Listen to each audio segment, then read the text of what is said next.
Pemirsa, dukungan terhadap Presiden ke-7 RI Joko Widodo terus mengalir di tengah gugatan dugaan ijazah palsu yang tengah bergulir di Pengadilan Negeri Solo.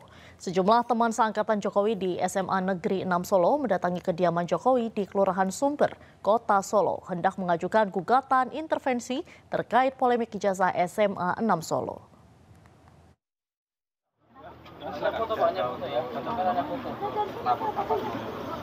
Kedatangan teman Jokowi dan perwakilan dari SMA 6 karena mereka tidak menerima terdampak polemik ijazah Jokowi.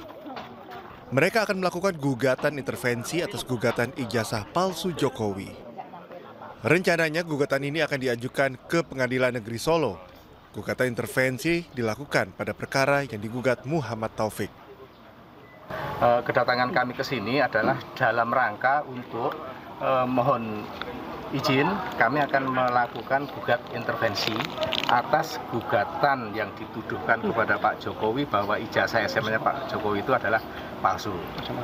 Tentunya kami ini sebagai dulunya adalah alumni atau siswa, kami ini juga punya produk ijazah SMA 6 yang sama dengan yang dimiliki oleh teman-teman yang pada saat itu lulus di tahun 1980. Sementara itu, kuasa hukum para teman Jokowi, Wahyu Theo, akan segera melayangkan gugatan ini dan mengikuti proses persidangan. Jadi di gugatan intervensi itu kepentingan kami menjaga marwah SMA 6, menjaga marwah alumni teman-teman SMA 6, dan kami mengajukan gugatan selaku pihak yang juga merasa kepentingannya dirugikan dengan ada gugatan. Para teman sekolah Jokowi ini merasa terpanggil, terutama untuk menjaga marwah serta kehormatan dunia pendidikan. Dari Solo, Jawa Tengah, Septiantoro, iNews melaporkan. Sementara itu, ahli digital yang juga terlapor dalam kasus dugaan ijazah palsu Jokowi meminta agar gelar perkara khusus secara terbuka. Selain itu, Roy Suryo juga akan melaporkan penyidik Barreskrim Polri ke Kompolnas. Ahli digital yang juga terlapor kasus dugaan ijazah palsu Presiden ke-7 RI Joko Widodo, Roy Suryo, meminta gelar perkara khusus secara terbuka dalam kasus yang dilaporkan oleh Tim Pembela Ulama dan Aktivis atau TPUA. Selain itu, setelah melapor ke Komnas HAM, Roy Suryo juga berencana melaporkan penyidik Barreskrim Polri ke Komisi Kepolisian Nasional atau Kompolnas karena dinilai tidak transparan dalam menangani aduan dugaan ijazah palsu Presiden RI ke-7 Joko Widodo. Kompolnas pun menyatakan siap menerima laporan dari Roy Suryo CS. Kami mendukung semua pihak termasuk pelaporan nanti dari TPUA kepada Kompolnas ya, kemudian kepada pihak-pihak lain yang mungkin diperlukan. Jadi insya Allah semua ini akan membuka wacana masyarakat, membuka pengetahuan masyarakat, dan yang penting adalah kejujuran dan kenegarawanan. Itu yang paling penting untuk membongkar skandal ijazah palsu ini. Menurut Roy Suryo, ia mendukung pelaporan TPUA kepada Kompolnas agar membuka pengetahuan masyarakat agar skandal ijazah palsu bisa terbongkar. Tim Liputan iNews melaporkan. Ada kembali di iNews Sore kali ini bersama saya Diandra Mukni. Pemirsa, dalam rangka memperingati hari lahirnya Pancasila, Organisasi Lintas Agama dan Budaya Pejuang Nusantara Indonesia Bersatu mengadakan kirap bendera merah putih sepanjang 300 meter di area Car Free Day Kota Depok. Kirap dimulai dari kawasan Jalan Margonda melintasi Balai Kota Depok hingga kembali ke titik awal yakni Jalan Margonda. Kirap bendera ini menjadi simbol semangat nasionalisme dan cinta tanah air. Para peserta kirap berdandan ala tokoh pewayangan khas Indonesia. Kirap diikuti oleh 500 peserta dari berbagai elemen masyarakat termasuk pelajar.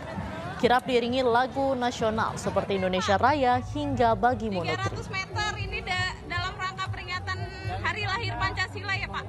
Memperingati Hari Lahir Pancasila. Komisi Penyiaran Indonesia menggelar tasyakuran Hari Penyiaran Nasional ke-92 saat momen Hari Lahir Pancasila di Tanah Abang, Jakarta. Hari Penyiaran biasa digelar setiap tanggal 1 April, namun kali ini sengaja digelar bertepatan dengan Hari Lahir Pancasila.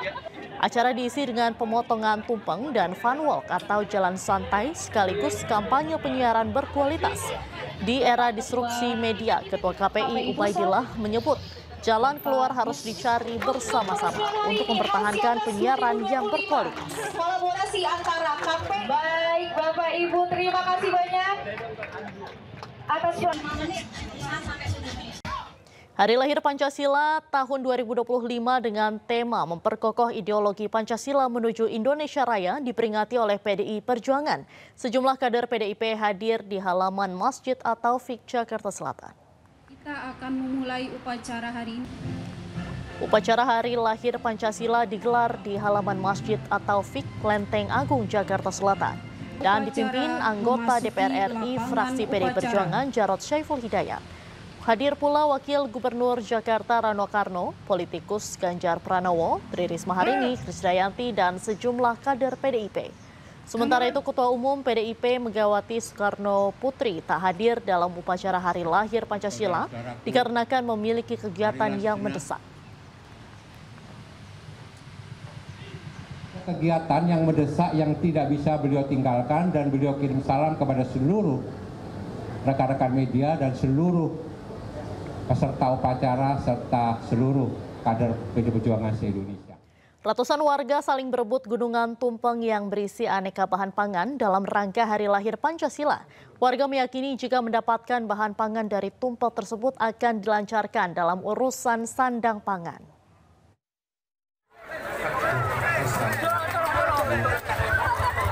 Ratusan warga saling berebut gunungan tumpeng yang berisi aneka bahan pangan dalam rangka Hari Lahir Pancasila. Rombongan kirap membawa gunungan ke area makam Bung Karno di Kota Blitar. Ratusan warga yang sejak pagi menunggu langsung berebut untuk mendapatkan aneka bahan pangan seperti buah dan sayuran. Warga meyakini jika mendapatkan bahan pangan tersebut akan mendapatkan berkah panjang umur, rezeki, dan sandang pangan. Biar ya berkah dari makam Bung Karno, dapat berkahnya lah, biar ini disimpan buat mudah-mudahan barang tidak rezekinya banyak, padinya sawahnya. Arak-arakan 5 buah gunungan raksasa ini merupakan lambang dari 5 sila yang terkandung dalam Pancasila dan dikirap dalam rangka memperingati hari lahirnya Pancasila tanggal 1 Juni 2025. Dari Blitar, Jawa Timur, Robi Ridwan, iNews melaporkan. Anda kembali di iNews Sore bersama saya Diandra Mukni. Pemirsa, Presiden Prabowo Subianto menerima utusan Perdana Menteri Inggris urusan pendidikan di kediaman Prabowo di Hambalang, Bogor, Jawa Barat. Pertemuan antara Presiden Prabowo dengan utusan Perdana Menteri Inggris urusan pendidikan, Profesor Sir Steve Smith, dan Duta Besar Inggris untuk Indonesia, Dominic Journey, berlangsung hangat di momen libur panjang akhir pekan. Turut hadir pula perwakilan Russell Group, sebuah jaringan dari 24 universitas terbaik di Inggris Raya. Pertemuan membahas sejumlah langkah strategis untuk meningkatkan kemitraan antara kedua negara, salah satunya antar perguruan tinggi.